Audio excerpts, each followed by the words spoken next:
The carriage hit a rut in the road, and Sonara Crane pressed her palm flat against the cold window glass, steadying herself.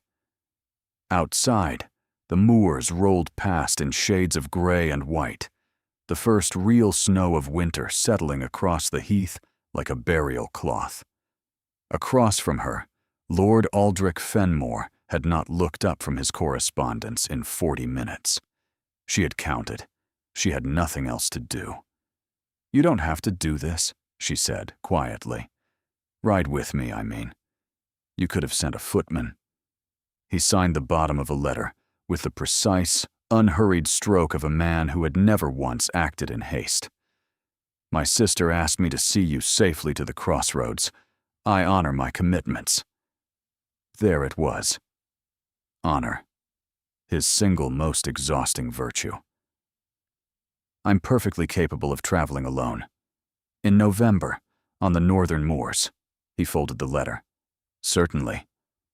Sonara turned back to the window. She had known Aldrich Fenmore for 4 years, long enough to understand that his silences were not empty, but deliberate, that his composure was armor rather than temperament, and that underneath the precise manners and the flat gray eyes was a man who had decided, long ago, that feeling things was an inefficiency he could not afford. Long enough, also, to have made a catastrophic mistake. Not a mistake she regretted.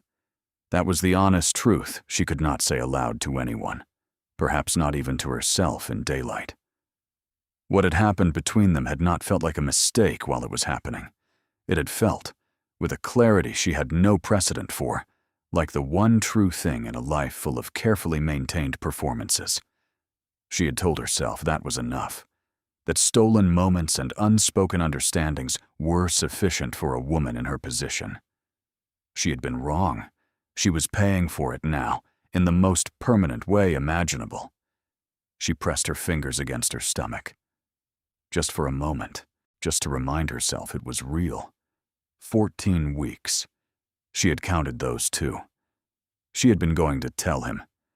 That was the cruelest part. Last night, standing in the corridor outside the library at Velmore Hall, she had rehearsed the words until they sat in her chest like stones, ready to be placed before him carefully, one at a time. She had told herself that whatever he said in return, she was prepared for it. She had believed it. Then she had heard his voice through the study door. Aldrich, his father's voice, low and settled. "The arrangement is confirmed. Lady Brielle Ashton will arrive before Christmas. I expect you to conduct yourself accordingly." And Aldrich's response, after a pause so brief it might have meant nothing at all. "Of course." 2 words. That was all. Of course.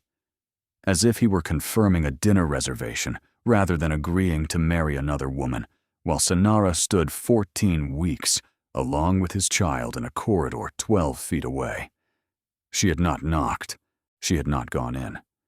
She had walked back to her room with her rehearsed words dissolving like paper in rain, and she had sat on the edge of the bed until her hands stopped shaking. That had been last night.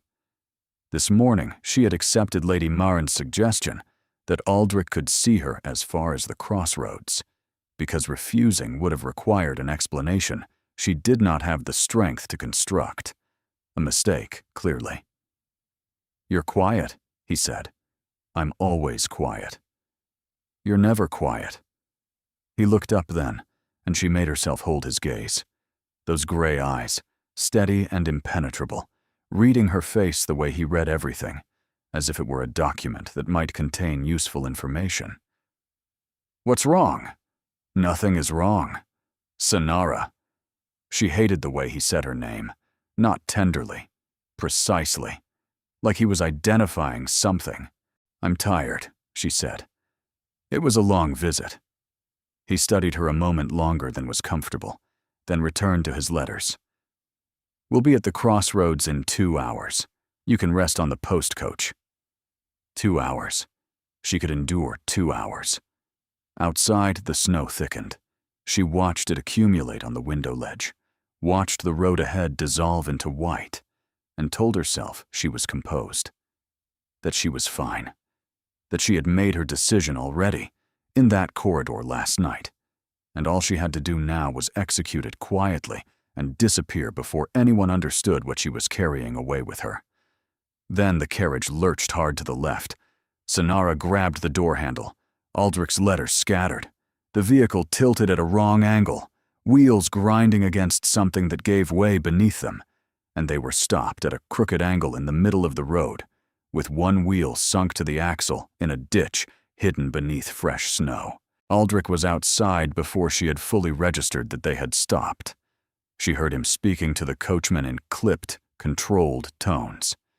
She sat very still, one hand pressed to the door handle, and breathed. When he climbed back in, his jaw was tight. "The wheel is cracked," he said. "The axle may be damaged. We cannot continue until it's assessed."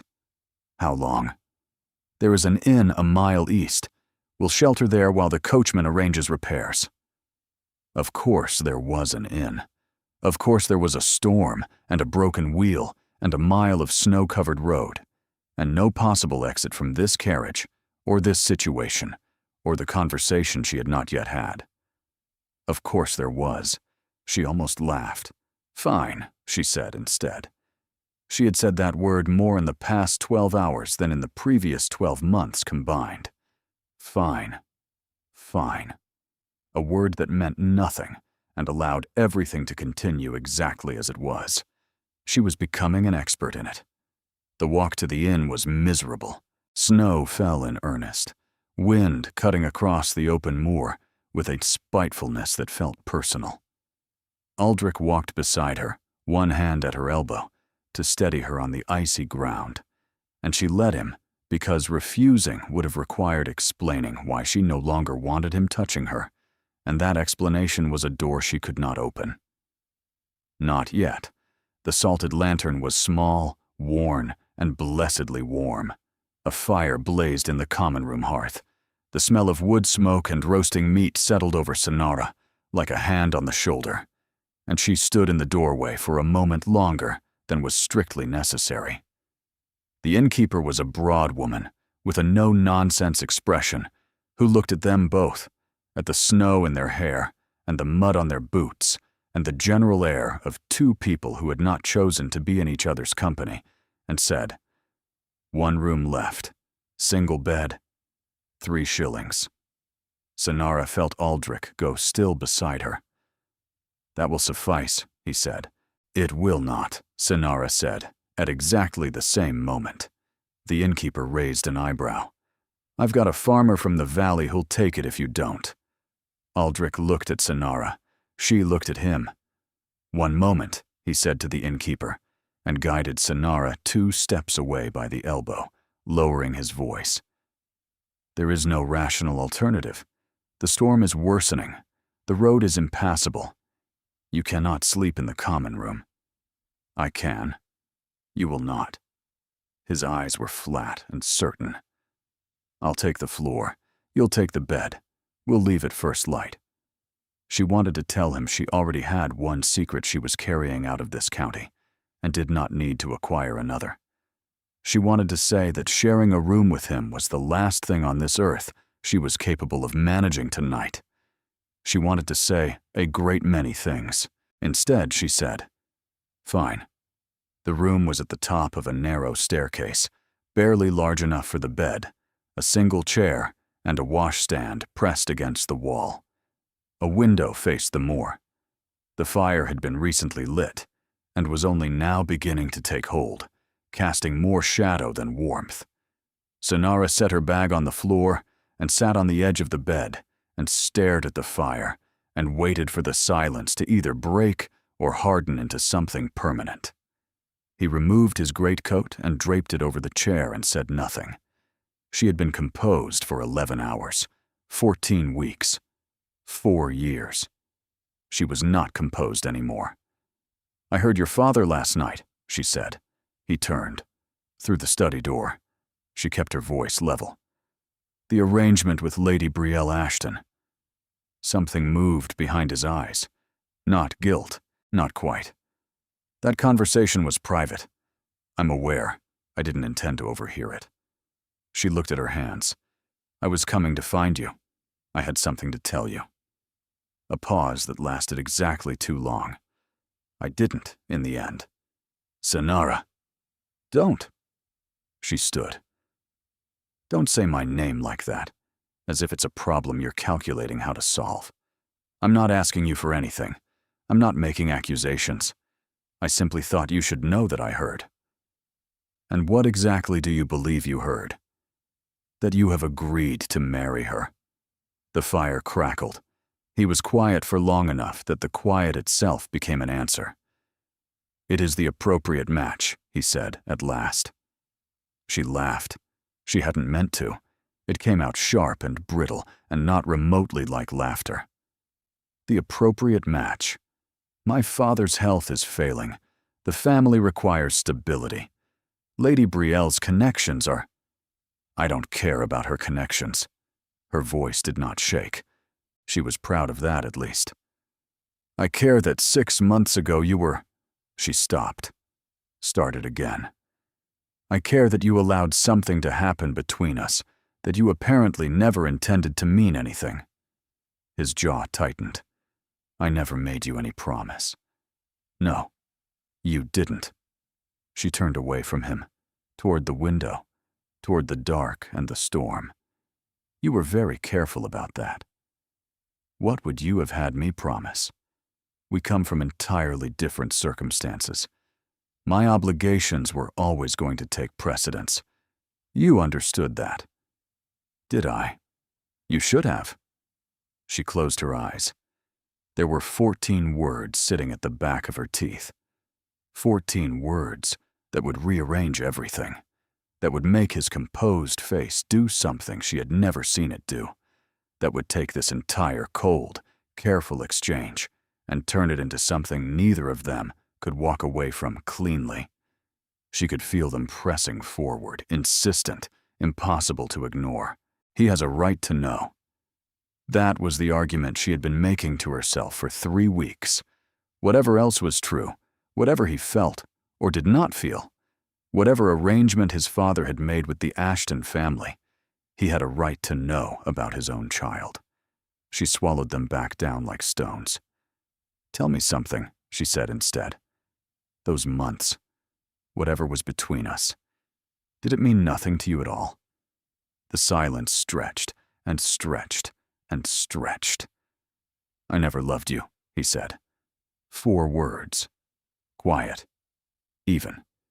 Delivered like a door being closed from the inside. Senara stood very still.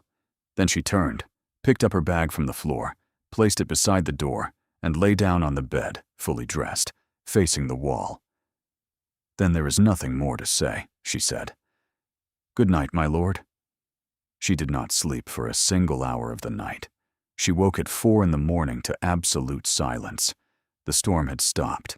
Through the frost-covered window, the sky had shifted from black to the deep blue-gray that comes in the hour before dawn, and the moor outside was still and white and undisturbed, as if the world had been remade clean overnight. Aldrich was asleep in the chair. His head rested against the high back at an angle that would make his neck ache for days. One hand lay open in his lap, completely relaxed in sleep, in a way it never was when he was awake. She had seen him sleep before. The openness of it had always undone her a little. She did not let it undo her now. She sat up carefully, slowly, the way she had learned to move these past weeks, now that her body was no longer entirely her own. She put on her boots without sound. She put on her coat. She picked up her bag and stood. At the door, she stopped. She turned and looked at him for a long moment. The way you look at something you are trying to memorize without admitting to yourself why. The line of his jaw, the way exhaustion had softened the severity from his face, that open hand. She pressed her own hand to her stomach, just briefly, just once. Then she turned the handle, very quietly, and walked out. The stairs did not creak. The common room was empty and gray. She placed 3 shillings on the bar for her half of the room, pulled her coat tight against the pre-dawn cold, and walked out of the salted lantern into the white silence of the moor. She did not look back. Aldrich woke to stillness, not the stillness of a sleeping room, the specific stillness of a room that held only one person when it should have held 2. He registered it before he opened his eyes. Something in the quality of the air, the absence of another breath. He turned his head. The bed was empty, neatly smooth, as if she had never been in it at all. Her bag was gone. Her coat was gone. The door stood slightly ajar, letting in a thin ribbon of cold from the corridor. He stood, walked to the window. Her footprints crossed the yard below in the fresh snow, small and deliberate, heading east toward the road, already half filled by the last of the overnight drift, already being erased. He stood at the window and looked at the place where she had been. Then, very quietly, as if he already knew no one would hear him, he said her name. The post coach to Harwick departed at 6 in the morning from the Crossroads Inn at Aldenmere, and Senara arrived with 4 minutes to spare, breathless and cold and profoundly grateful for both. She bought her ticket with money she had been saving since October. Not for this, not for any of this specifically. But she had understood, in some part of herself, she had refused to examine directly, that there might come a day when she would need to leave quickly, and she had prepared accordingly. She was her mother's daughter in that respect, at least. Practical, even when everything else was falling apart. The Aldenmere Inn was larger than the Salted Lantern, busier, a proper coaching stop with a full common room and a kitchen that smelled of fresh bread and something charred. She found a seat near the fire, ordered tea she could barely afford, and sat with her hands wrapped around the cup and told herself she wasn't shaking. She was, slightly. She focused on the fire, on the warmth of the cup against her palms, on the ordinary sounds of the room around her. A man arguing with the barkeep about a bill. 2 women in traveling clothes comparing notes on the road conditions north. A child running between the tables, while her mother called after her with exhausted patience. Normal things. Ordinary things. Evidence that the world continued moving even when everything inside her had gone very quiet and very still. 14 weeks. 1 morning. 1 decision. She was doing the right thing. She was almost certain of it. Miss Crane. She looked up. The man standing before her was perhaps 30, well-dressed in traveling clothes, with the kind of unhurried ease that came from a lifetime of being received well wherever he appeared. Dark hair, a pleasant face, a smile that arrived slowly as though it intended to stay. Phelan Dorset. She knew him from the Velmore summer gathering 3 years past, a neighbor of some distant connection to the Fenmore family, the sort of man who remembered everyone's name and made you feel, briefly, like the most interesting person in any room. She had always liked him in the uncomplicated way you like someone who has never given you a single reason not to. She had not expected to find him here. Mr. Dorset. She summoned what she hoped passed for a natural smile. What a surprise. Likewise. He looked at her bag, at her coat still damp from walking, at the tea she was gripping like something she might drown without. His expression sharpened slightly, though his tone remained easy. Traveling alone? To Harwick. My aunt is unwell. I'm sorry to hear it. He did not sit without being asked. She noticed that. I'm heading north myself. Family business. A pause. The post coach? Yes. As am I, as it happens. He glanced at the chair across from her, a question rather than an assumption. May I? She nodded. He sat, ordered coffee from the girl passing with a tray, settled into the chair with the relaxed ease of a man comfortable in any room, and did not immediately speak. He did not fill the silence with pleasantries, did not reach for the particular aggressive concern that some men deployed when they encountered a woman alone in a coaching inn at dawn. He simply sat, drank his coffee, and allowed her to decide what she wanted from the next few minutes.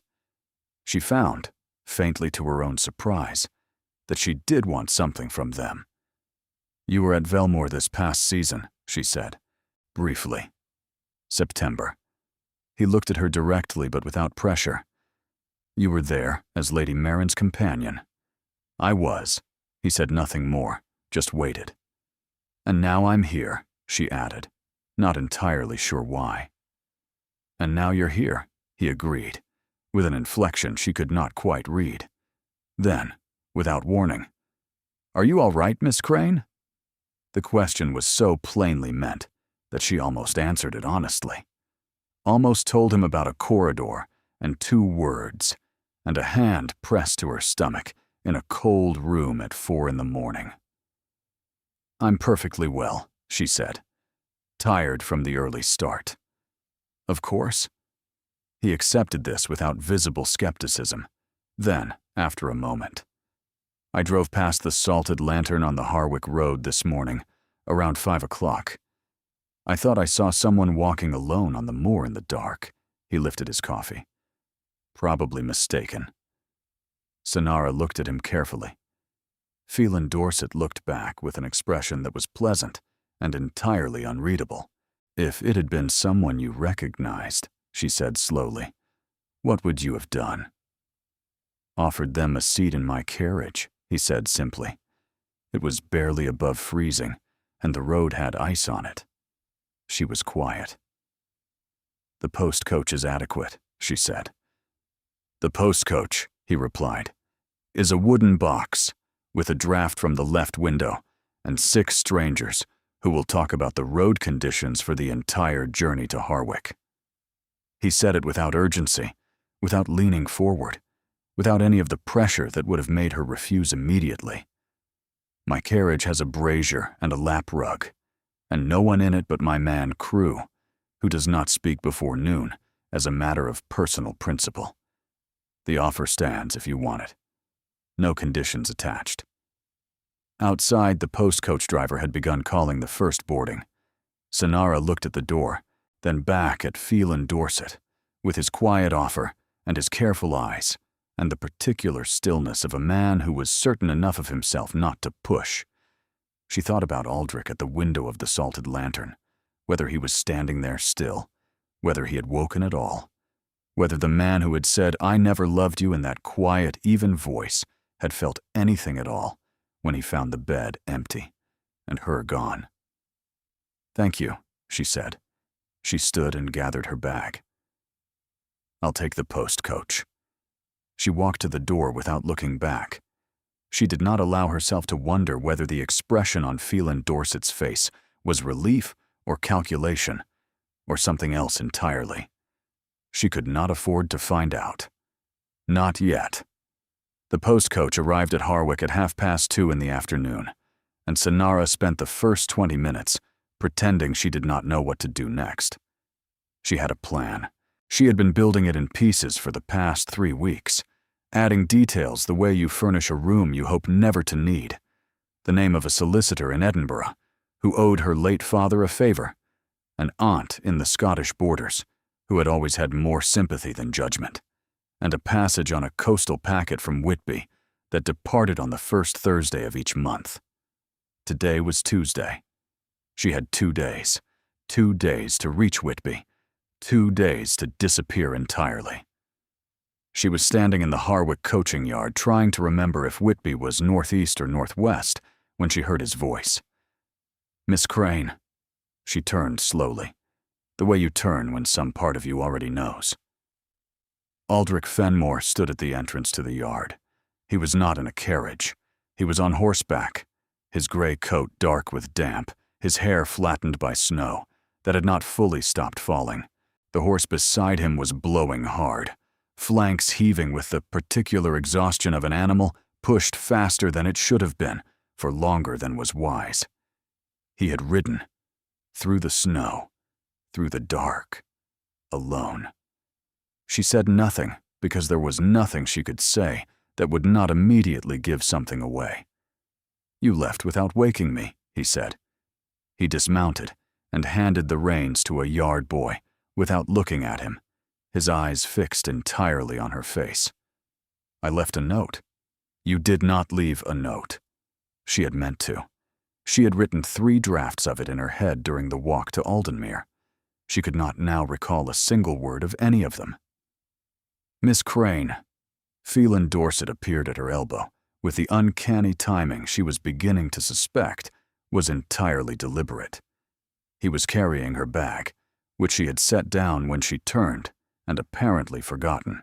He looked at Aldrich with a pleasantness that did not quite reach his eyes. I don't believe we've met. Aldrich looked at him for precisely long enough to be uncomfortable. We haven't. Phelan Dorset, a friend of Miss Crane's from the Velmore gatherings. He offered his hand. And you are? A pause that lasted 1 beat too long. Fenmore, Aldrich said, and shook it. Something shifted in Phelan's expression. Very slightly. He knew the name. Everyone in 3 counties knew the name. He looked between them with those dark, reading eyes, and did not say a single word about what he had clearly just understood. I was about to see Miss Crane settled at the Harwick Arms, he said instead. The road north is impassable until tomorrow. The storm has blocked the pass at Beckfield. He glanced at Aldrich's exhausted horse. You look as though you could use a fire yourself. It was generous. It was also a test. Sonara could feel it. Thank you, Aldrich said, in a tone that accepted the generosity and declined the test simultaneously. The Harwick Arms was everything the Salted Lantern had not been. Spacious, adequately staffed, with a dining room that served a proper supper, and enough guests that 3 people could sit at separate ends of it and maintain the polite fiction that they had all converged here entirely by coincidence. They did not sit at separate ends. Phelan, with a cheerfulness Sonara suspected concealed a great deal of tactical thinking, arranged for a table near the fire and made it entirely natural for all 3 of them to occupy it. He talked about the roads, about the storm, about a horse fair he had attended in September that had apparently been remarkable. He was very good at talking. He drew her into the conversation, drew responses from her she had not planned to give, and all the while she was acutely aware of Aldrich sitting directly across from them, eating in silence, watching, not watching Phelan, watching her. She became very focused on her food. It did not help. She could feel his attention with the same physical awareness she had always felt it, that particular quality of being the object of Aldrich Fenmore's full and undivided concentration. Most people, she had noticed over years of observation, found that concentration flattering. It was rare and complete, and made you feel, briefly, as though you were the most important thing in the room. She had long since stopped finding it flattering. She found it unbearable because it saw too much and acknowledged too little, and because the gap between those 2 things was where everything painful lived. She had spent 4 years learning the grammar of Aldrich Fenmore's expressions, the slight contraction around the eyes that meant he was thinking hard, the quality of stillness that meant he was angry, the way he held a glass when he was working something through. She knew all of it. She knew it the way you know a language you were never supposed to learn. He was working something out right now. The pass at Beckfield, she said, to Phelan, to anyone, to the general Heir. How long will it remain blocked? Through tomorrow night, most likely. Phelan refilled her water glass with the quiet competence of a man who noticed things. Perhaps into Thursday morning. Thursday morning. Her packet from Whitby departed Thursday morning. She set down her fork. Is everything all right? Phelan asked. Fine, she said. That word again. Her single most useful and most dishonest word. Across the table, Aldrich had gone very still. He was not watching her face anymore. He was watching her hands, the way the left one had moved, without her permission, to rest flat against her waist. She moved it away, but not quickly enough. She found him in the corridor outside her room at 9:30. standing with his back against the opposite wall, as though he had known she would have to walk past him eventually, and had simply decided to wait. "We need to speak," he said. "There is nothing to speak about. Sonara, stop saying my name like that." She had her key in her hand and her bag over her shoulder, and approximately 9 hours until her last realistic chance of reaching Whitby in time, and she did not have the capacity for this conversation right now. "Whatever you came here to say can wait until morning. You will be gone by morning." She looked at him. He looked back, those gray eyes steady and unrelenting, reading her face with the precision that had always made her feel simultaneously seen and categorized, like a specimen, like a problem in need of solving. "Come inside," he said. Not a request. The room was cold. The fire had been lit only recently and was still finding itself. She set her bag down and stood at the window, the furthest point from him the room allowed, and crossed her arms, and waited. He stood near the door.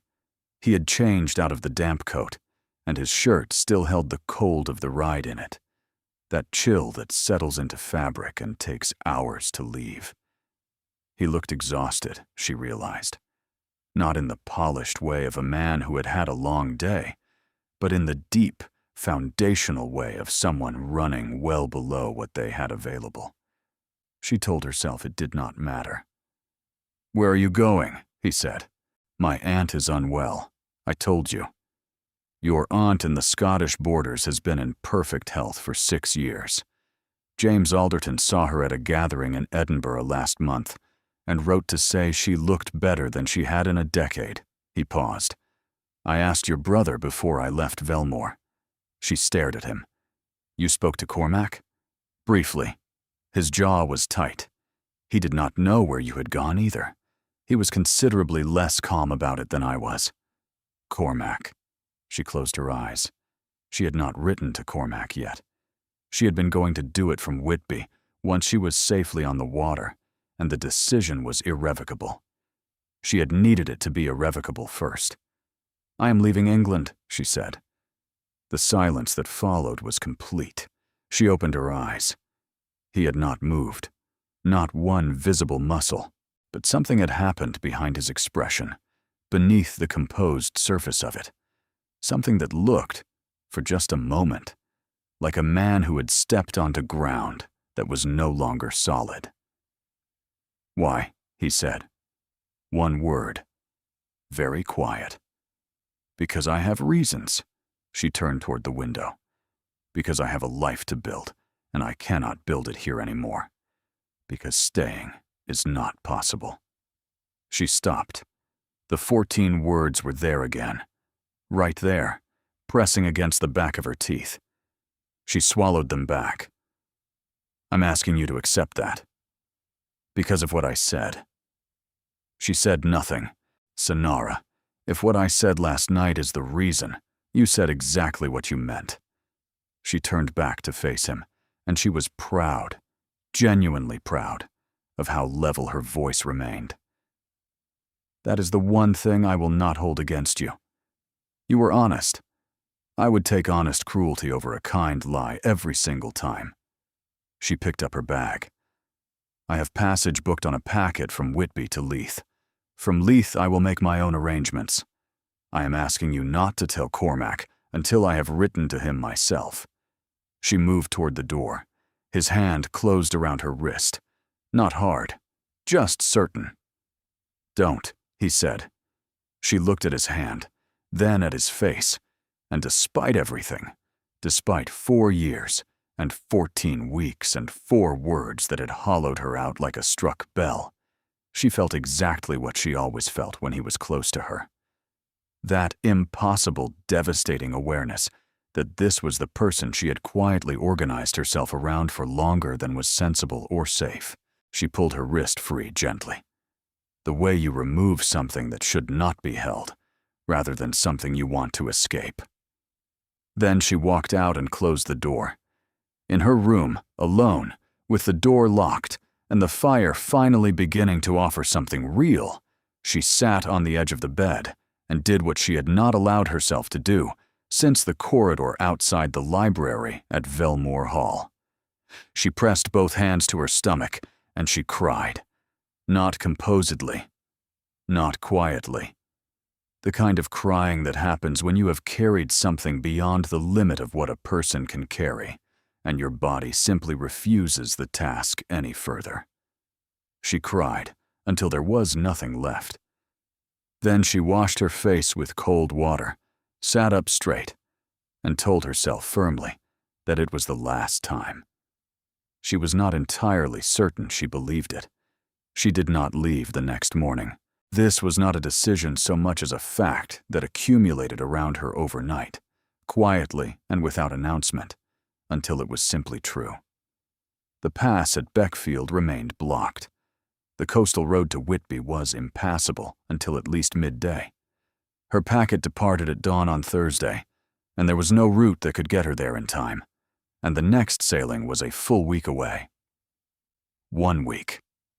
She sat in the dining room of the Harwick Arms with a cup of tea she had been staring at for 20 minutes, and came to terms with the fact that she was not leaving today, and that somewhere in this inn, Aldrich Fenmore was also not leaving, and that the distance between those two facts was either very manageable or entirely impossible, depending on choices she had not yet made. Phelan appeared at 8:30, looking entirely too rested for someone who had spent the previous evening navigating a three-way conversation with the sustained tension of a chess match played in silence. The pass is still closed, he confirmed, sitting down across from her without asking.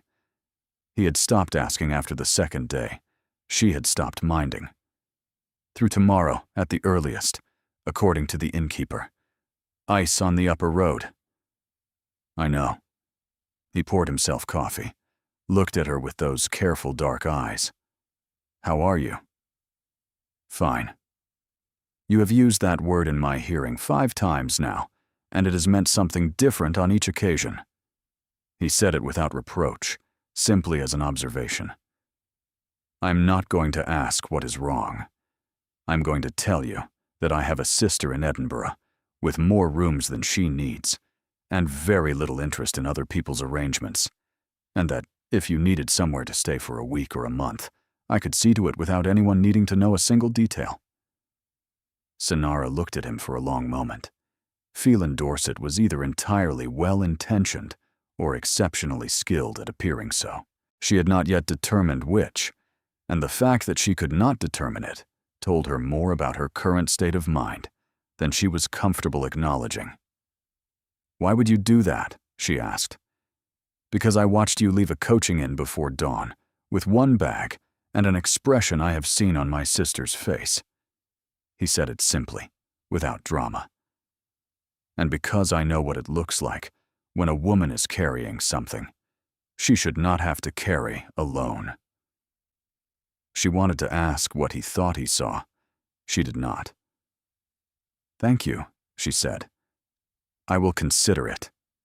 He nodded and returned to his coffee, and did not press, and she was grateful for it in a way that made her feel faintly ashamed of how accustomed she had become to pressure being the default. She was still there, still staring at her tea, when Aldrich sat down across from her, not beside Phelan. In the chair Phelan had vacated 15 minutes ago. He placed a cup of coffee in front of himself and said nothing, and looked at her with an expression that she could not fully read, which was unsettling in itself. She could always read him. You are still here, she said. The pass is closed. The Harrogate Road is clear. You could go south. I am aware. Then why are you sitting here? The chair was unoccupied. She almost smiled. Almost. She caught it before it arrived. What do you want, Aldrich? He was quiet for a moment. Then, directly. I want to know what you were going to tell me 2 nights ago, what you came to find me for, and why you changed your mind. I told you everything I intended to. No. He leaned forward slightly. You told me you had come to find me, that you had something to say. Then you did not say it. I have been turning that over since yesterday morning, and I cannot make it resolve into anything coherent without knowing what it was. It no longer matters. It matters to me. Aldrich! I rode 16 miles through a snowstorm before dawn, he said, very quietly. Not because my father asked me to. Not because my obligations required it. Because I woke up and you were gone, and something in me that is not supposed to exist made waiting for daylight completely impossible. He looked at her steadily. I do not behave that way.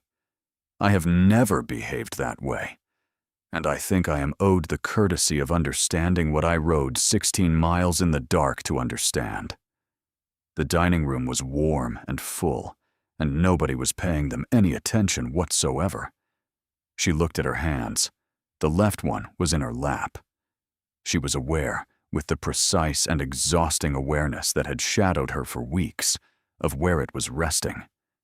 She moved it. He saw it. She knew because she felt the moment he did, the slight and particular quality of stillness that preceded him arriving at a conclusion.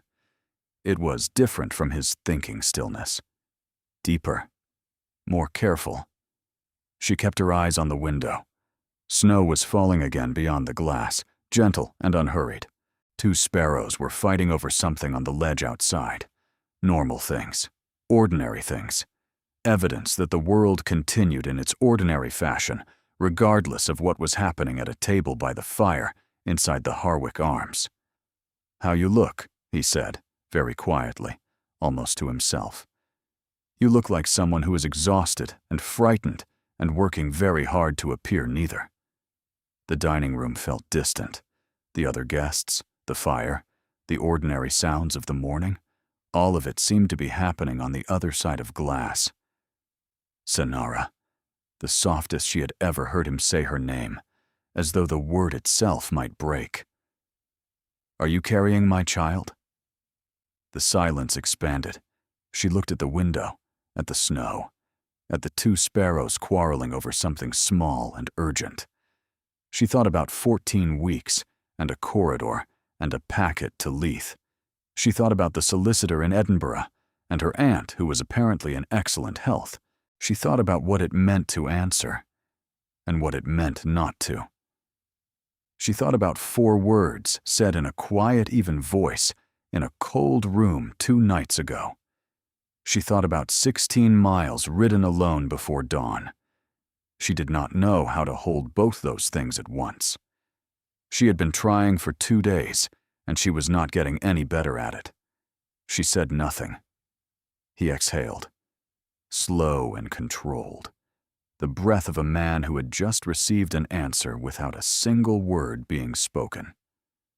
"How long?" he said. She said nothing. Senara. Not sharp, not demanding. Something she had no name for, because she had never heard this particular note from him before. "How long have you been carrying this alone?" The word alone landed differently than she had prepared for. She had anticipated anger, or the controlled problem-solving that was his default response to any situation requiring management. She had been bracing for that. She had not been bracing for the expression currently on his face, which was stripped of every layer she was used to seeing there, stripped back to something underneath that she had only glimpsed once before, briefly in a different season, and which she had spent months trying not to think about. His hands on the table were perfectly still, but she could see the effort that was costing him, the way you can see a current beneath still water. "You were coming to tell me," he said. "The night you heard my father." "Yes." "And you did not." "No." "Because you heard him first." He said it not as an accusation, but as a man placing pieces on a surface to see the shape they formed. "Because you heard the arrangement being confirmed, and you decided there was no longer any point in saying anything at all. It seemed unnecessary to complicate your arrangements." Unnecessary. The word came out with a quality she had not heard from him before. Not anger.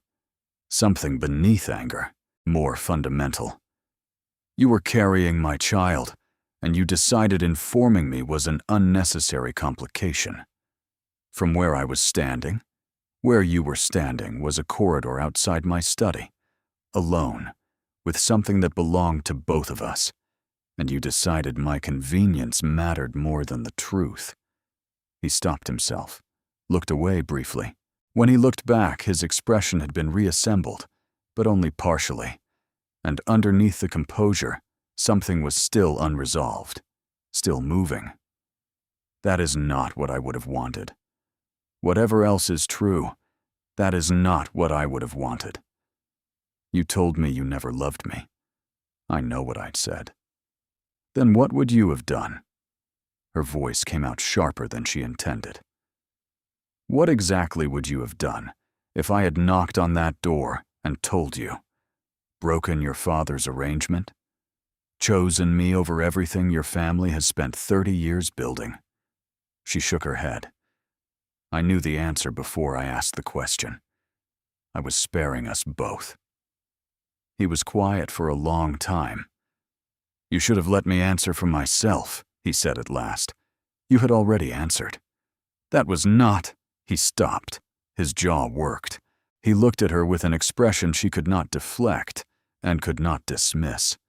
Something raw and unguarded that she was not accustomed to seeing in his face and did not know what to do with. "3 years ago," he said. "The harvest gathering at Velmore. You were in the library. You had been reading something that amused you, and you looked up when I came in, and you had that look on your face, the one you get when something has genuinely delighted you, the one you cannot quite contain." He paused, looked at the table, then at her. "I stood in the doorway and thought that I had never in my life wanted to be the reason someone looked like that." She stared at him. 3 years, he said. 3 years of telling myself it was nothing, that you were Cormac's sister and a guest in my family's house, and that whatever I was feeling was manageable and containable and would not affect anything that mattered." His voice was very low. "I was wrong. I have been wrong about all of it for a very long time. And 2 nights ago I took everything I had failed to say and compressed it into 4 words and pointed them at you like a weapon because I was—" He stopped. "Because I was afraid of what I would say if I let myself say anything real.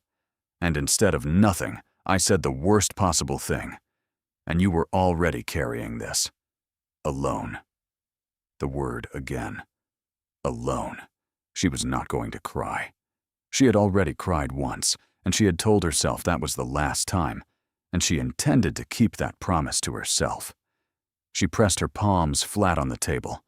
She said nothing for a long moment after he finished.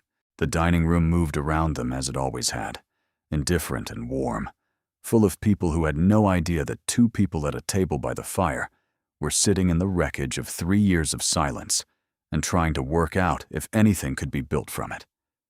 She had imagined, in the months when she had allowed herself to imagine things, that if he ever said something like this, she would know exactly what to feel. That it would be clean and simple, devastatingly clear in one direction or another. It was not clean, it was not simple. It was 3 years and 14 weeks, and 4 words, and 16 miles in the dark, all tangled together into something she did not have the vocabulary for. "What do you want me to do with that?" she asked quietly. "What am I supposed to do with all of that, when you are still the man your father is expecting to arrive in London next month with plans for a proper alliance and a suitable match? When nothing that is true between us changes any of the walls around us? I am asking you not to leave England. That is not an answer. I know." He held her gaze.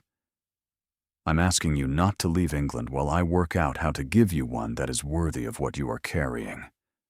She looked at the window, at the snow, at the sparrows, who had apparently resolved their dispute and were sitting side by side on the ledge in the cold, perfectly still. "Sonara," the quietest he had said her name yet. "Are you carrying my child?" The silence between them stretched until it was no longer silence, but something with weight and shape and presence. Something that pressed against the edges of the room and left no space for pretending. Aldrich sat very still across from her, his coffee cold and untouched, his hands flat on the table, and waited. She looked at the window for a very long time. She said nothing, and the nothing said everything. She was awake before the inn stirred. This was not unusual. Sleep had been unreliable for weeks, broken by a restlessness she could not reason away, by the particular alertness of a body that had decided it was responsible for 2 people now and was taking that responsibility with great seriousness. She had learned to stop fighting it. She dressed in the dark and sat in the single chair by the cold window and watched the sky over the moor turn from black to gray to the thin, flat white of early winter morning, and she told herself she was thinking clearly. She was not entirely certain that was true. Phelan found her in the corridor at 7:30, before the dining room had properly opened, and while the inn was still making its slow and creaking way toward the day. He was carrying 2 cups of tea, which she found oddly touching.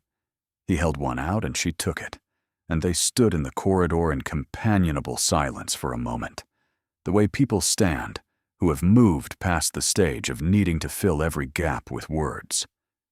Then he reached inside his coat and produced an envelope. "I want to show you something," he said, "and I want you to let me explain it before you say anything." She took the envelope. Inside were 2 documents, travel arrangements, 2 passages on a mail coach from York to Edinburgh, departing in 4 days. Accommodation confirmed at an address in the new town. Both passages booked under assumed names she did not recognize. She looked at the date of booking. 4 days ago, before she had left Velmore, before she had arrived at Aldenmere, before she had taken the post coach to Harwick and found him at the coaching inn with his careful eyes and his unhurried manner. "You booked these before you met me at Aldenmere," she said. "Yes." She looked at him. "Phelan. Why?" He was quiet for a moment. Then, "I was at Velmore 3 weeks ago. I came to call on Lady Marin about a matter of shared business. I arrived early. I was shown to the drawing room to wait, and I heard a conversation I was not supposed to hear." He met her eyes directly. "Between Lord Fenmore and his father, about the arrangement with the Ashton family, and about you." The corridor was very quiet. "About me," she repeated. His father was telling him that any attachment of a personal nature needed to be resolved before Lady Brielle arrived. He said it carefully, without embellishment. The word he used was resolved, as though you were a complication to be managed rather than a person. Something moved in his expression. "I left before I was announced. I told Lady Marin I would call another day, and then I thought about what I had heard for 3 weeks and could not stop thinking about it." She stared at the documents in her hand. "You do not know me well enough to do this," she said quietly. "No," he agreed, "but I know what I heard. And I know what resolved means when it is said in that tone by a man like that." He nodded at the envelope. "The offer stands. No conditions, no obligations. Edinburgh, 4 days from now, or never. Entirely your choice." She folded the documents back into the envelope, held it, said nothing, and did not notice the figure who had emerged from the staircase at the end of the corridor and had stopped very still, watching them. She was still standing there, envelope in hand, when she turned and found Aldrich in the corridor. He was looking at the envelope with the particular expression she had come to know as the controlled surface of something entirely uncontrolled underneath. His eyes moved from it to Phelan, who held his gaze with a steadiness that acknowledged everything and conceded nothing. "Mr. Dorset," Aldrich said, "would you excuse us?" It was not a question. Phelan looked at Sonara. She gave the smallest nod. He took his tea and walked back toward the staircase and did not hurry, which she suspected was a deliberate communication directed at Aldrich. Then it was just the two of them. "Those are travel documents," Aldrich said. "Yes." "He booked passage for you to Edinburgh." "He booked passage for 2 people. He's not compelling me to use it." Aldrich looked at her for a long moment. She could see him choosing his words the way he always chose them, with precision, discarding the ones that would cost too much or reveal too much or push the conversation in a direction he was not yet ready to go. She was done waiting for him to arrange himself. "You told me you never loved me," she said. "So tell me something. What exactly did you come here to take back?" He stopped. She watched it land, watched the precise way the question arrested him, suspended him somewhere between the sentence he had been about to form and the one she had just forced into existence. "Senara, what did you ride 16 miles through the dark to reclaim? Because if the answer is the arrangement, if this is about your father and the family obligations and managing the situation before it becomes a scandal, then tell me that clearly, and I will make my own decision about Edinburgh. But if it is something else," her voice held barely, "then I need you to say it. Not imply it. Not circle it from a careful distance. Say it." He looked at her for a long time. He opened his mouth. She turned and walked down the corridor and pushed through the door to the dining room before he could form the first word. And she sat down at the nearest table and pressed her hands flat on the surface and breathed and told herself it was cold. Cormac Crane arrived at the Harwick Arms at noon, and Senara heard him before she saw him. His voice carried from the coaching yard through the window of the dining room where she was sitting, loud and unmistakably her brother, demanding of the yard boy whether a woman of this description had come through in the last 2 days. She was on her feet before she had consciously decided to stand. He was in the doorway when she reached the entrance hall, mud on his boots, exhaustion carved into the lines of his face, hair disordered from what had clearly been a very hard 2 days of riding. He saw her, and the relief that crossed his face was so unguarded and so complete that she felt something give way in her chest. "Senara!" He crossed the hall and pulled her into a fierce hug that said considerably more than her name, and she pressed her face against his shoulder and breathed and allowed herself, for just a moment, to be the younger sibling and not the person who had everything under control. She did not, objectively, have everything under control. "I'm all right," she said against his coat. "You left without telling anyone where you were going." His arms tightened. "You left a note that said nothing except that you needed time and you would write when you were settled. That is not a note, Senara. That is a threat. I'm sorry. You will be." He pulled back and looked at her face, the way her father used to when she was young and had fallen off something, and he was trying to establish the extent of the damage. "What happened? Was it something at Velmore? Lady Marin said you seemed yourself when you left. But Aldrich—" He stopped. His expression changed. Over her shoulder he had apparently found something. She turned. Aldrich was standing in the doorway to the corridor, still as a pillar, watching her brother, the way a man watches a situation he already knows is about to become more complicated. Cormac's hands released her shoulders slowly. "Fenmore," he said. The warmth was entirely gone. "Crane." Aldrich inclined his head. "Why are you here?" "He followed me," Senara said quickly. "The carriage broke down on the moor road. We took shelter at the Salted Lantern, and then the roads were blocked. He found me at Aldenmere and followed me here." Cormac looked between them with the expression of a man rapidly performing calculations he did not want to be performing. He knew Aldrich. They had not been close, not the way Aldrich and some of the county men were close, but they had been in each other's company enough times that Cormac understood the general dimensions of his character. He was not, Senara knew, a stupid man. "I see," he said, which meant that he saw considerably more than the surface of what she had described.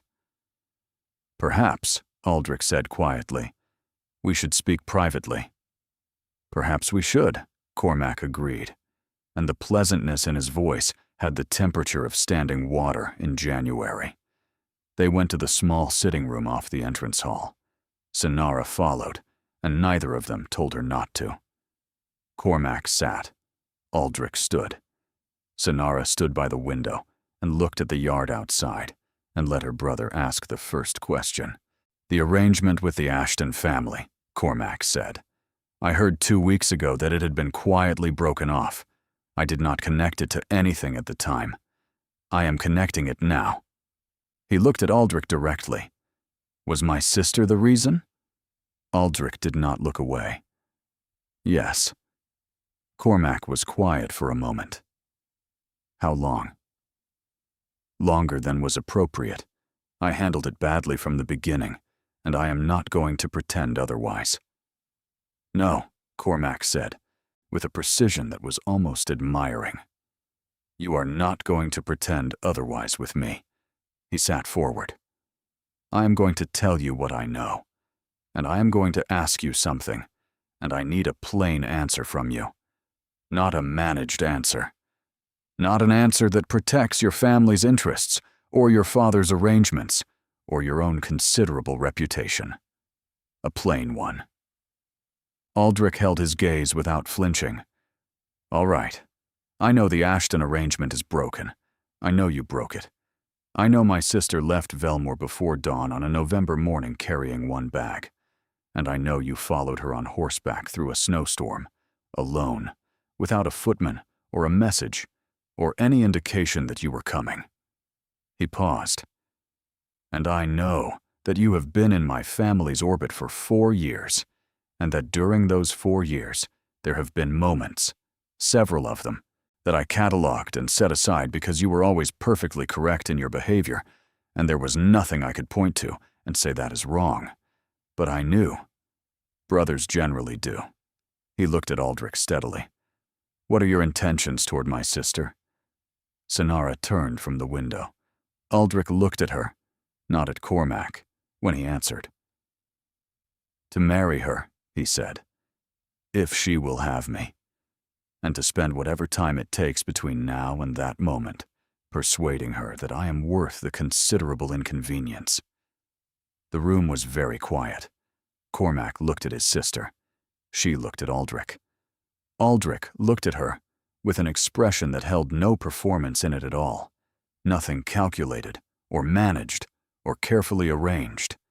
He simply looked at her, and the looking said the thing he had not yet found the words to say, and she felt it land in the center of her chest like something returning from a long way away.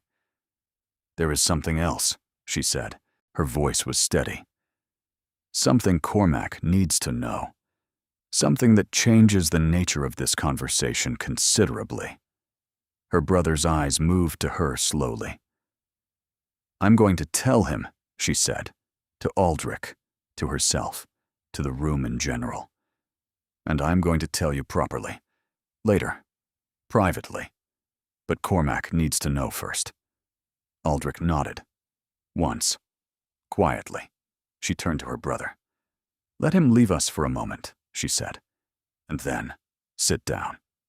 After Aldrich had gone and the door had clicked shut, she sat across from Cormac and looked at her hands and said, "I need you to listen to everything before you say anything. Can you do that?" Cormac, to his considerable credit, said yes. She told him. She told him everything. The library in October, the corridor, and the words she had heard through the study door, and the words she had not been able to say after them. The salted lantern, the walk to Aldenmere, the post coach, Phelan and his travel documents and his sister in Edinburgh, and the offer she had not quite accepted or refused. 14 weeks and what 14 weeks meant. She told him all of it while looking at her hands because she could not look at his face while the telling was happening. He listened to the entire thing without interrupting, which she suspected cost him more than almost anything he had ever done. And when she finished, the room was very quiet for a long time. "How long have you known?" he said at last. "Since October." He closed his eyes, opened them. "And you were going to Edinburgh. To Edinburgh. And then wherever seemed appropriate after that. Without telling me. I was going to write. Sonara." His voice broke slightly on the second syllable of her name, and she had to look at the window again. "I wrote to Father before I left. I told him you were gone, and I had gone to find you. I told him you had been at Velmore, and that Aldrich Fenmore's name had come up in connection with your leaving." He paused. "He will draw conclusions. He may already be on his way." She pressed her eyes shut. Of course he was. "Does Father know about the Ashton arrangement being broken?" she asked. "He will by now. 2 counties have been discussing it for a week." She opened her eyes. Outside the window, the coaching yard went about its ordinary business, entirely indifferent to the fact that everything had arrived at a point of no return at once. "Are you angry with me?" she asked. Cormac was quiet for a moment. "I am angry that you were alone with it," he said finally. "I am angry that you thought you had to be. That is the entirety of what I am angry about." He paused. "Everything else I can work with." She looked at him. "Everything else I can work with," he repeated, and she believed him. "Then there is nothing to manage quietly," she said. "No," Cormac agreed. "There is only what comes next." He looked at her steadily. "Which means you need to stop planning your exit and start deciding what you actually want. Not what is manageable. Not what protects everyone from the difficult conversation. What you want." He let that sit for a moment. "Because you have been making plans for other people's comfort for long enough, and it has not, as far as I can observe, made you particularly happy." She looked at her brother. "No," she said quietly. "It is not." She was quiet for a long time. Outside, the coaching yard moved through its ordinary business without concern for any of it. "He said he wants to marry me," she said. "I know what he said." "You don't trust it." Cormac looked at her with the particular expression he had reserved, since they were children, for situations where he was choosing honesty over comfort. "I trust that he said it in the heat of the moment, in a room where he felt the weight of what he had done. I do not yet trust that he will say it in the cold light of what it costs him." He paused. "But I am willing to find out." She had been walking toward the garden for 10 minutes before she understood that she had made a decision. She had not made the decision consciously. It had assembled itself below deliberation, in that part of her that had been resolving things without her supervision for weeks. The time for managing distance was over. Whatever came after this conversation, she was not leaving without saying the words out loud. She found him in the small garden behind the inn, where someone had made a half-hearted attempt at winter pruning before abandoning it to the weather. He was standing with his back to the door, hands in his coat pockets, looking at the moor in the middle distance, with the expression of a man conducting an internal argument he had been losing for some time. He heard her and turned. She did not allow herself to rehearse it. She had been rehearsing things for 14 weeks, and it had accomplished nothing useful, and she was finished with it. "I'm carrying your child," she said. 14 weeks. I have known since October. I was coming to tell you the night I heard your father, and I did not. And I should have, regardless of what I overheard. And I am sorry for that." She stopped. He looked at her. The look on his face was not what she had been bracing for. She had expected the stillness that preceded calculation. She had expected to watch him begin to arrange things in his mind, assessing implications, mapping consequences, building a plan in the precise and bloodless way he built all plans. Instead, he looked like a man who had just been handed something he was not certain he was permitted to hold. He said nothing for a long time. Then, very quietly, "What do you want?" She stared at him. "Not. What are we going to do?" "Not. How do we manage this?" "Not. My father needs to know, or the situation requires resolution, or any of the 100 controlled and responsible things she had been anticipating from him. What do you want?" She opened her mouth and found that she did not have an answer ready, because she had spent 14 weeks thinking about everything except that question, had spent 14 weeks managing and arranging and preparing to disappear, and the simple directness of it had cut through all of that, and left her standing in a cold winter garden with no prepared response at all. She closed her mouth. He waited. The silence stretched between them, and this time it was hers, and he bore it without pressing, without filling it, without doing anything except looking at her, with that expression she still did not have a name for. She turned and walked back inside before she said something she was not yet ready to say. She was at the door when he spoke again. "I want you to know," he said, very quietly to her back, "that whatever your answer is, I am not going anywhere. I am not managing this from a distance. I am not sending arrangements ahead of me and following up with polite letters." A pause. "I am here. In this specific garden, in this specific inn, in the middle of November, and I intend to remain until you have an answer for me." She stood at the door for a moment. Then she went inside. She heard him exhale behind her, soft and careful, in the cold air of the garden. The Duke of Velmore arrived at the Harwick Arms the following morning. Senara knew he was coming before the carriage appeared in the coaching yard, because Aldrich had gone very still at breakfast in the particular way that meant he had seen or heard something from the window behind her, and because that quality of stillness was different from his usual kind. More braced, more foundational, as though he were pressing something down that had been building pressure for a long time, and had selected this morning to require all of his attention at once. She had watched him across the breakfast table for the past 2 days. She had watched him speak with Cormac in the corridor with the particular honesty of a man who has nothing left to protect by being evasive. She had watched him read the letter from his father's solicitor that arrived on the second morning, and set it down with an expression that was not fear and not resignation, but something quieter and more resolved than either. The expression of a person who has made a decision and is at peace with what it costs. She had not told him that yet, that she had seen it, that it had changed something. She turned. The carriage in the yard bore the Fenmore crest on its door.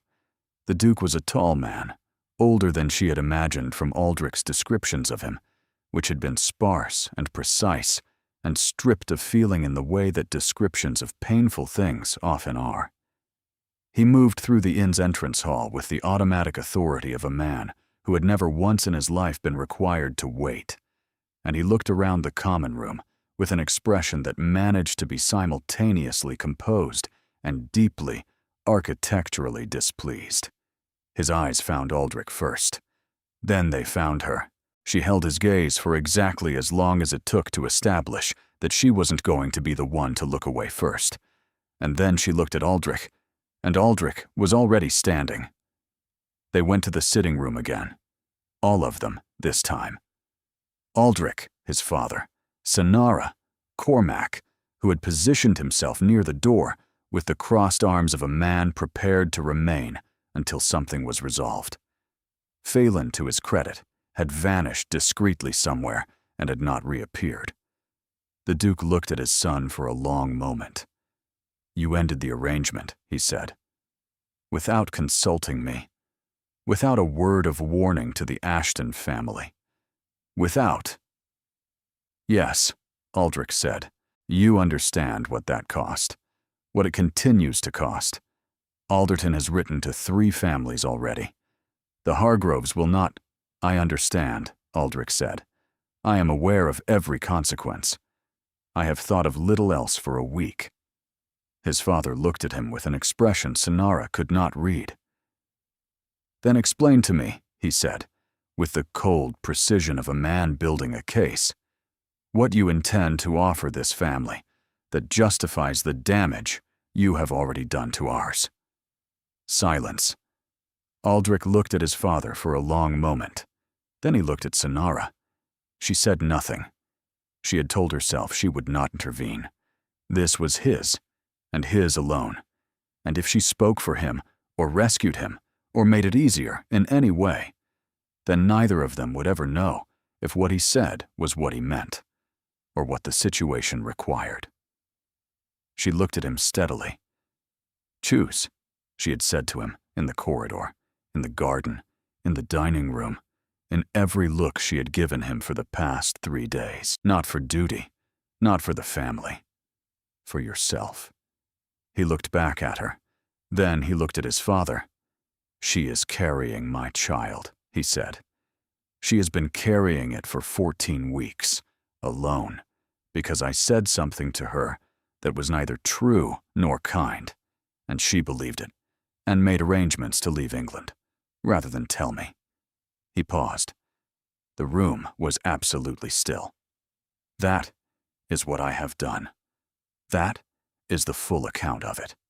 And I am telling you now, rather than finding a quieter arrangement, because she deserves better than a quieter arrangement, and because I am finished conducting myself in a way that requires everything to be managed from a distance. He could hear the Duke breathing, could see the precise and careful way his father was holding himself together in the face of something he had not, for once, anticipated. I have spent my life, Aldrich continued, and his voice was entirely steady, doing what the family required, not because I was forced to, because I believed in it. I believed that duty and restraint and correct conduct were sufficient substitutes for the things that duty and restraint required me to set aside. I believed that, if I was disciplined enough, for long enough, the rest of it would stop mattering. He paused.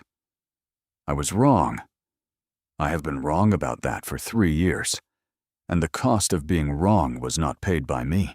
It was paid by her, and I am not willing to extend that arrangement for a single further day. The Duke was very still. She had nothing to offer your family's position, Aldrich said. No title, no alliance, no strategic advantage of any kind. She has extraordinary intelligence and remarkable courage, and she walked alone through a dark moor at 4 in the morning, rather than stay somewhere she felt unwanted. And she has been managing a 14-week secret with a composure that puts every person in this room to shame. His voice dropped slightly. Those are not things I am willing to trade for an alliance with anyone. I tried. I could not do it. I am not going to try again. He looked at his father directly. I'm going to marry her, Aldrich said. I am asking for your blessing because I have not stopped respecting you, not even now, not even after everything. But I am not asking for your permission. His father was silent for a very long time. When he finally spoke, his voice had lost some of its cold precision. Not all of it, but some. She has no title, he said. No alliance to bring. No connections that benefit the family's position. No, Aldrich agreed. You understand that this is not how the thing is done. I understand that perfectly. Another long silence. The Duke looked at Sonara. She met his eyes without flinching, not because she was unafraid, but because she had run out of things to be afraid of, and it turned out that once you reached that point, everything became considerably clearer. She has your eyes, he said to Aldrich. It was not what she had expected him to say. The same way of looking at a room as if it owes her an explanation. Aldrich said nothing. Your mother looked at me like that, the Duke said very quietly. 31 years ago. I told her it was inconvenient." He was quiet for a moment, looking at nothing in particular, or perhaps it's something only he could see. "I spent 30 years being grateful I reconsidered. Do not give yourself the same 30 years to regret." He looked at his son. Something had shifted in his face, something that took years off it, and made him look, briefly, like a man who was choosing honesty over duty for perhaps the first time in a long time. "Don't repeat my mistakes," he said. The room was silent for a moment. Not the silence of an argument paused, or a negotiation at an impasse. Something different. The silence of a room in which several people had just, simultaneously, said more of the truth than they were accustomed to saying, and were adjusting to the altered air of it. Sonara looked at Aldrich. He was looking at his father with an expression she had never seen on his face in the entire 4 years she had known him. It was not relief, not triumph. It was something gentler than both. Something that looked, quietly and without performance, like a man who had just put down a weight he had been carrying for a very long time, and was not certain yet what his hands were supposed to do without it. She crossed the room and stood beside him without taking his hand, simply present, and the look that passed between them was so plain and complete that Cormac, watching from the doorway, looked away. Then the Duke stood, straightened his coat, and looked at Cormac Crane by the door. "I believe," he said, "that a conversation with the young woman's father is required. I will write to Edwin Crane this afternoon." Cormac looked at his sister. She looked back at him. "I'll write too," Cormac said. "It will go better if it comes from both of us." They were married in the spring, in the small church at the edge of the Velmore estate that had served the family for 200 years. It wasn't the wedding the Duke had originally envisioned for his son. There were no grand processionals, no 100-name guest lists, no strategic placement of important families in the front pews. There was the church, and the spring light coming through old glass, and the smell of something flowering outside that drifted in through the open door. There was Cormac, standing with their father in the second row, Edwin Crane, who had traveled up from the south with considerably less resistance than anyone had expected, having apparently decided sometime between Cormac's letter and his arrival at Velmore that a man who abandoned every obligation and followed her alone through a winter storm before dawn was the kind of man worth taking seriously. There was Lady Marin, who wept so freely throughout the ceremony that she required 2 handkerchiefs and borrowed a third from Phelan Dorset, who stood 2 rows behind her and seemed genuinely pleased, in the uncomplicated way of a man who had helped and then gracefully stepped aside and required nothing for it. There was the Duke of Velmore in the front row, who did not weep and did not smile, and looked at the altar with an expression that Sonara, watching him from the doorway before she walked in, decided was as close to peace as that particular face was built to achieve. And there was Aldrich, at the altar, who turned when she appeared in the doorway and looked at her with the expression she had been cataloging and naming for 4 years, every small variation of it, and saw in it something she had never seen there before, something that had no calculation in it and no management and no careful distance, something that was simply and completely him. Looking at her, the way she had looked at him, she now understood, for longer than she had ever admitted to herself. She walked toward him and did not look away.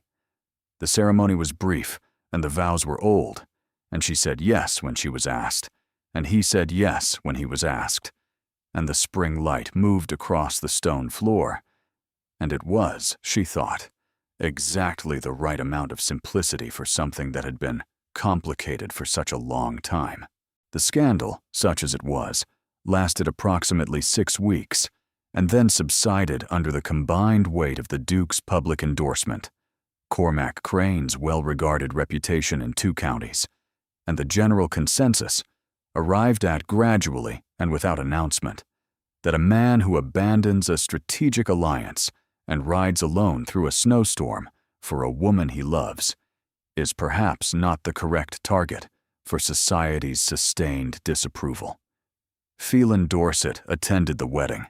He brought a bottle of something old and expensive from his family's cellar and shook Aldrich's hand at the door of the church with the straightforward warmth of a man who is genuinely pleased about an outcome he played no small part in creating. Aldrich thanked him with equal straightforwardness, and they understood each other completely and never needed to discuss it further. Myron was born in May at Velmore Hall in the long afternoon light of a late spring day, still golden but softening, unhurried. She arrived into the world with the determined expression of a person who had strong opinions about being here and intended to make them known. And she had her father's gray eyes and her mother's way of looking at a room as though it owed her a full account of itself. Aldrich sat beside the bed and held her for a very long time and did not speak. Sonara watched him.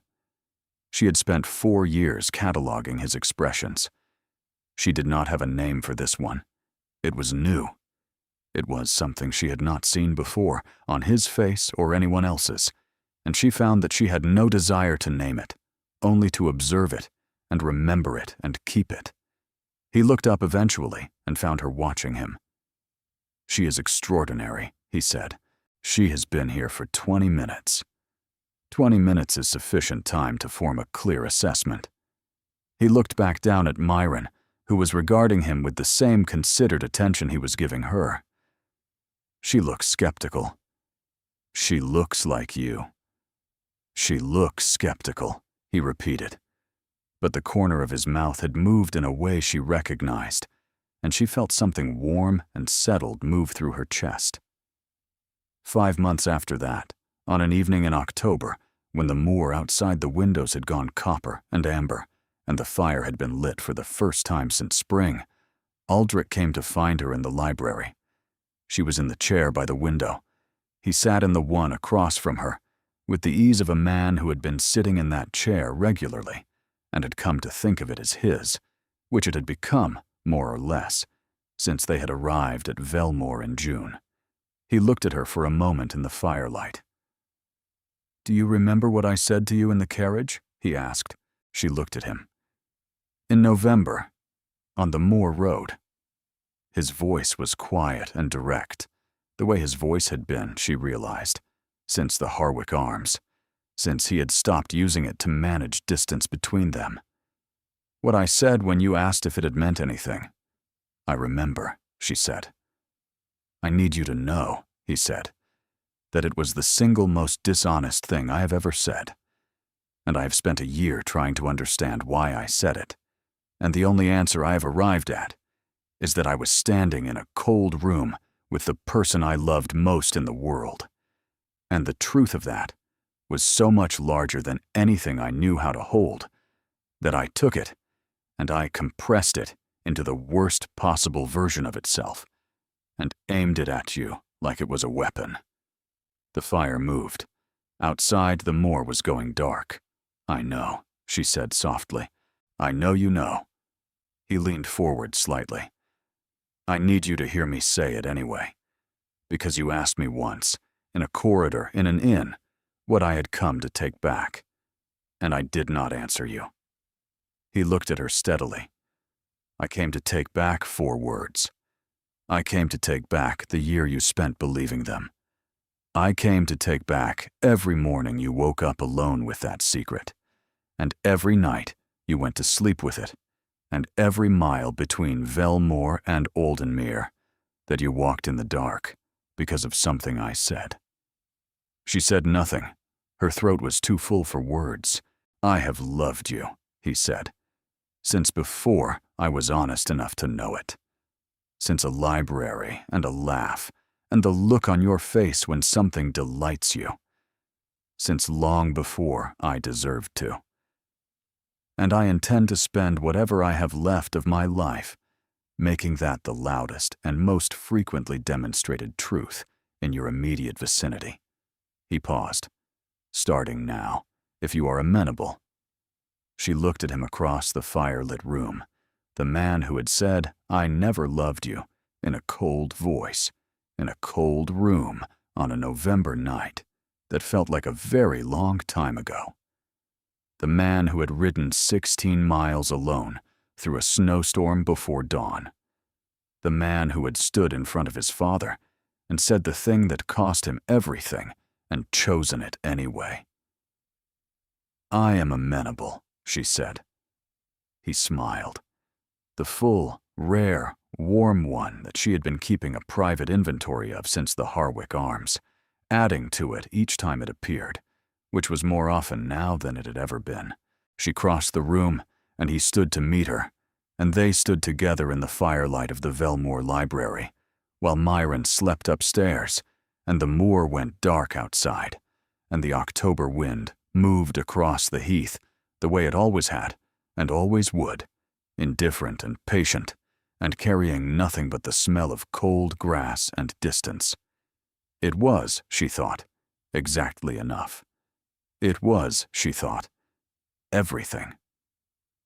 She had spent a long time in the months after the Salted Lantern and the Harwick Arms and the spring wedding and the August birth, trying to identify the moment when she had known for certain, the moment when she had understood that what was between them was not going to be managed into nothing, not by his father or his obligations or his own considerable talent for compression. The moment she had known it would survive. She thought it might have been the corridor at the Harwick Arms when she asked what he had come to take back and walked away before he could answer, and felt for the first time in 4 years the particular sensation of being the one who knew what she wanted. Or perhaps it had always been there, underneath everything, waiting for both of them to run out of things to hide behind. It did not matter. What mattered was the library and the fire, and Myron asleep upstairs, and the man across from her who was looking at her with the expression she had stopped trying to name. If Sonara and Aldrich's story moved something in you, you are not alone. This is a story about the things we say when we are afraid, and the things we do when we finally stop being afraid. About the difference between what duty asks of us and what love requires, about the courage it takes to choose something real over something safe, and to keep choosing it even when the cost is high, even when the world says you should know better, even when the only reason left is that it is true. If this is the kind of story you come back for, the subscribe button is below. And if there is someone in your life who needs to hear a story about a second chance, share this with them. There are more stories where this one came from. Stories about impossible choices and the people who found the courage to make them anyway. About the things we say in the dark when we are afraid, and the things we do in the light when we finally stop being. About the distance between "I never loved you" and "I have loved you since before I was honest enough to know it," and everything that has to happen before a person can travel from one to the other. We will be here when you are ready for the next one.